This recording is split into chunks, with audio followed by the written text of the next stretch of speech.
ஐயா வேற வழி கிடையாது ஐயா, சீக்கிரமா எங்களுக்கு கருணை காணிங்கயா அப்படின்னு சொல்லி பாகிஸ்தானுடைய பிரைம் மினிஸ்டர் அமெரிக்காட்டெல்லாம் கேட்டுட்டு இருக்கார். எதுக்காகப்பா இந்த மனுஷன் இப்படி கேட்டுட்டு இருக்காருன்னா வேற வழியே கிடையாது.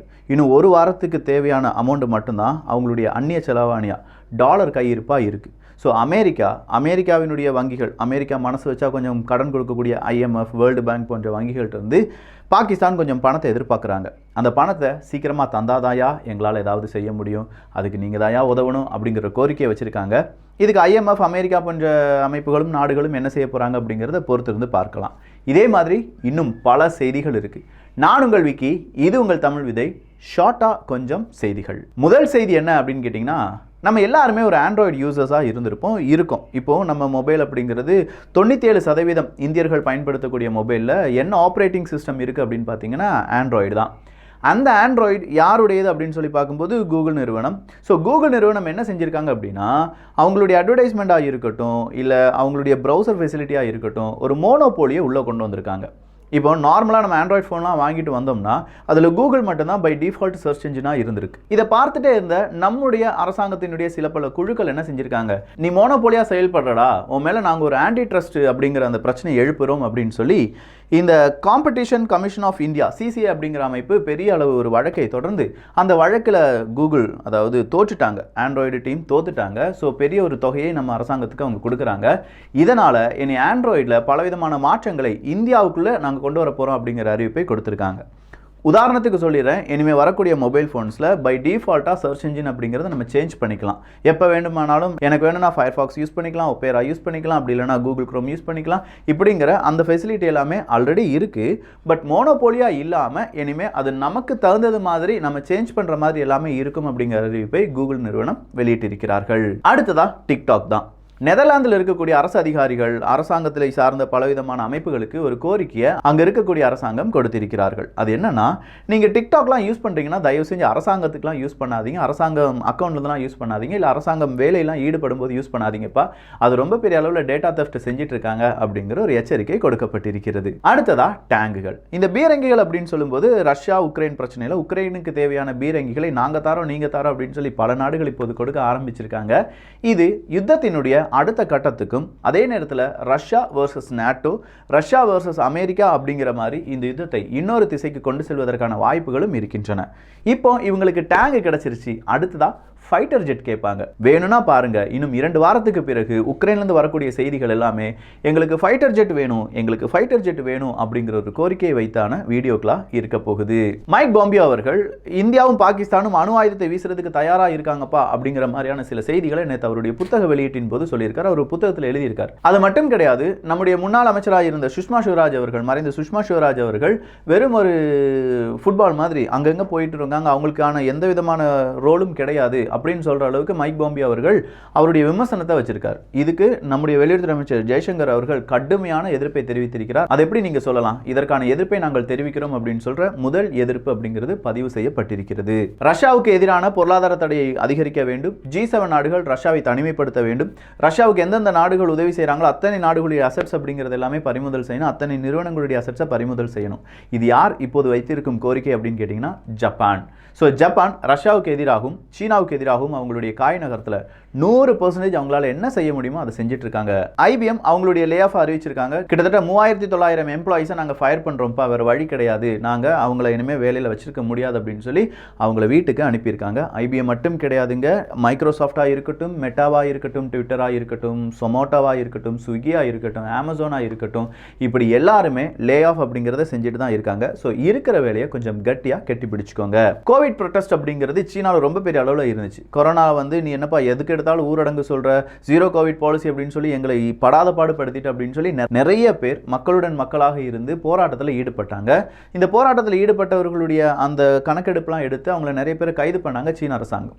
இப்போ கோவிட் பாலிசி அப்படிங்கிறது இல்லப்பா, நீங்க யார் வேணாலும் எங்க வேணாலும் போகலாம் அப்படின்னு சொன்னாலும் கைது செய்யப்பட்ட பல நபர்களும் இப்போதும் சிறைச்சாலையில் தான் இருக்காங்களாம். ஸோ அவங்கள வெளியில கொண்டு வருவது எப்போது, அது ஏன் இன்னும் வெளியில விடாமல் இருக்கீங்க அப்படிங்கிற பல கேள்விகளுடன் அங்க இருக்கக்கூடிய மக்கள் அவங்களுடைய வெய்பியோ அப்படிங்கிற சோஷியல் மீடியாவில் பகிர்ந்து வருகிறார்கள்.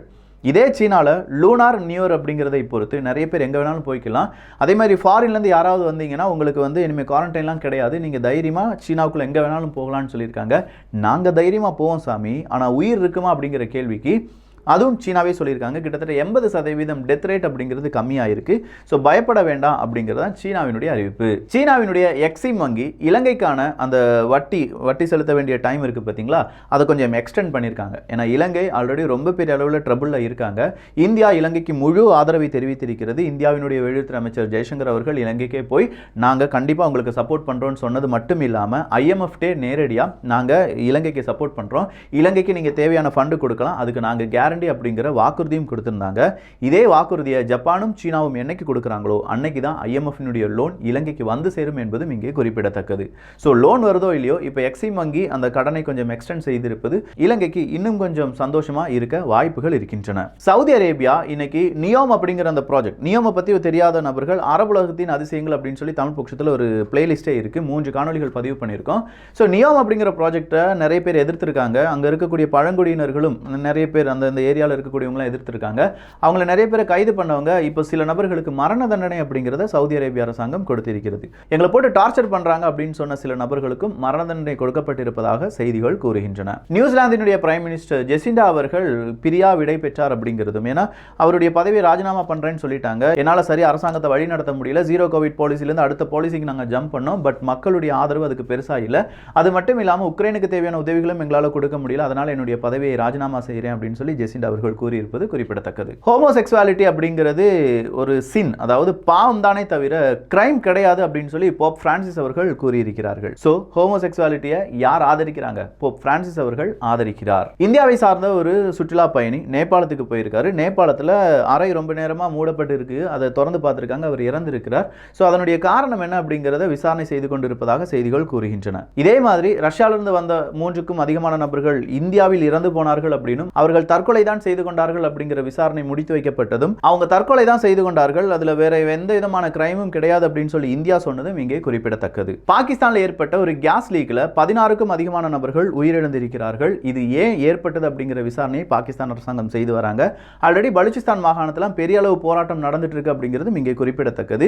ஸோ அங்க இருக்கக்கூடிய ராணுவ வீரர்கள் எப்படிடா நம்ம கொல்லப்பட போகிறோம் அப்படிங்கிற லெவலுக்கு அங்க பயந்துட்டு இருக்காங்களாம். ஏன்னா அந்த அளவுக்கு பலுச்சிஸ்தான் போராட்ட வீரர்கள், தெஹ்ரீக் தாலிபான்கள் எல்லாருமே குறி வைப்பது பாகிஸ்தானுடைய ராணுவ வீரர்கள் என்பதும் குறிப்பிடத்தக்கது. பாகிஸ்தானுடைய ராணுவம் என்னென்ன அராஜகம் செஞ்சிட்டு இருக்காங்க அப்படிங்கிறதையும் நம்ம போட்டு உடைச்சிட்டோம். அந்த காணொலியும் பார்க்காத நபர்கள் தயவு செஞ்சு பார்த்துருங்க. பாகிஸ்தான் ஆர்மி டீகோடட் அப்படிங்கிறது தான் டைட்டில்.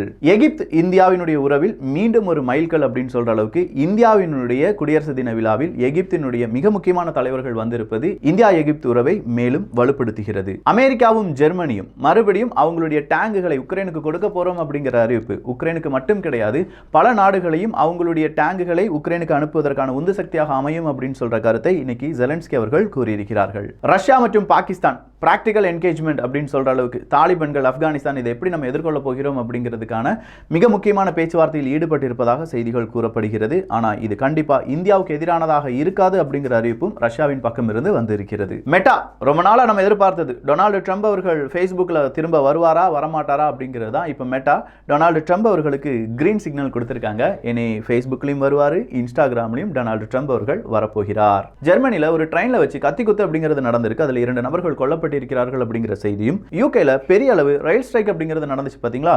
ஸோ அங்க இருக்கக்கூடிய எம்ப்ளாயிஸ் கடைசியா ஒரு வார்னிங்கை கொடுத்திருக்காங்க. அங்க இருக்கக்கூடிய அரசாங்கத்தை சார்ந்த பல வல்லுநர்களுக்கு நாங்க ஒரு ஆஃபர் தரோம், இந்த ஆஃபரை நீங்க மிஸ் பண்ணிட்டீங்கன்னா எங்களுடைய ஸ்ட்ரைக்கை நாங்க முடிக்கிற மாதிரி ஒரு ஐடியாவே கிடையாது, இந்த ஆஃபரை எடுத்துக்கிறீங்களா இல்லையா அப்படிங்கிற கடைசி ஆஃபர் அப்படிங்கிறது கொடுக்கப்பட்டிருக்கிறது. அமெரிக்கா மற்றும் இஸ்ரேல் சேர்ந்து கடற்படை ஒத்திகையில் ஈடுபட்டு இருக்காங்க. இந்த கடற்படை ஒத்திகை கண்டிப்பா ஈரானுக்கு பெரிய ஒரு எச்சரிக்கையும், அதே நேரத்தில் ஒரு இன்டைரக்ட் மெசேஜ், நாங்க ஒன்றாதாண்டா இருக்கோம், எங்களை அடிச்சுக்கிட முடியாது அப்படிங்கிறதுக்கான மெசேஜையும் கொடுத்திருக்கிறார்கள். டெஸ்லா எலன் மஸ்க் அவர்களுடைய டெஸ்லா நிறுவனம் அவங்களுடைய காரினுடைய ப்ராஃபிட் Q4ல மிகப்பெரிய அளவு 59% இன்க்ரீஸ் ஆயிருக்கு அப்படின்னும் பிரைஸ் கட் பண்ணது தான் இந்த ஒரு ப்ராஃபிட் வர்றதுக்கான காரணம் அப்படின்னு சொல்லியிருக்காங்க.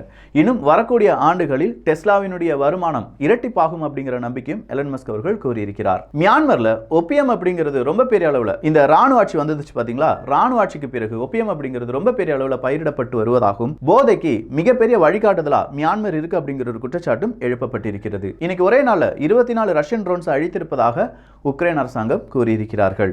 ஸோ இந்த ஒரு செய்தியை பற்றிய உங்களுடைய கருத்துக்கள் இங்கே வரவேற்கப்படுகின்றன. எல்லோரும் தமிழ் விதையில் இணைந்திருங்கள். நல்லதை பகிர்ந்து நல்ல சமுதாயத்தை உருவாக்குவோம். நன்றி, வணக்கம்.